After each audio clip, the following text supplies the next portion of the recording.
मित्रहो, मराठी सिनेमा मोठा होतोय. रितेश देशमुखच्या राजा शिवाजीनंतर प्रवीण तरडेंचा देऊळबंद 2 कमाईचं शतक झळकावण्यासाठी सज्ज झालाय. अवघ्या 10 कोटींच्या बजेटमध्ये बनलेल्या या चित्रपटाने बजेटच्या 9 पट अधिक कमाई करत 90 कोटींच्या घरात दस्तक दिली आहे. लवकरच देऊळबंद 2 100 कोटींचा गल्ला जमवेल. देऊळबंद 2 वर प्रतिक्रिया देताना प्रवीण तरडे म्हणाले, नागराजच्या सैराटने तयार केलेल्या रस्त्यावरून रितेश राजा शिवाजी घेऊन डौलाने निघाला. त्याच्या मागोमाग आपला देऊळबंद 2 घेऊन मी 100 कोटीच्या शेवटच्या टप्प्यावर आलोय. खूप अवघड होतं सगळं, पण तुमच्या आणि स्वामींच्या जीवावर शक्य झालंय.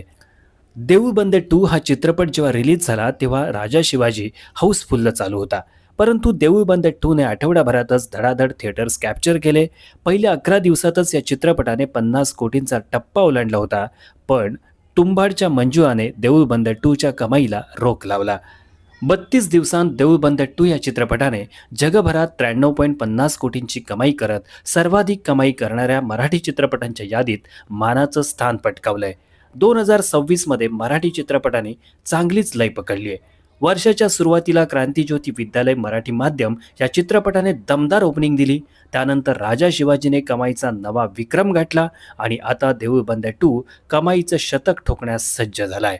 मित्रहो, मराठी सिनेमा मोठा होतोय असं तुम्हाला खरंच वाटतंय का? जर वाटत असेल तर कमेंट सेक्शनमध्ये आपलं मत आवर्जून मांडा. धन्यवाद. श्री स्वामी समर्थ.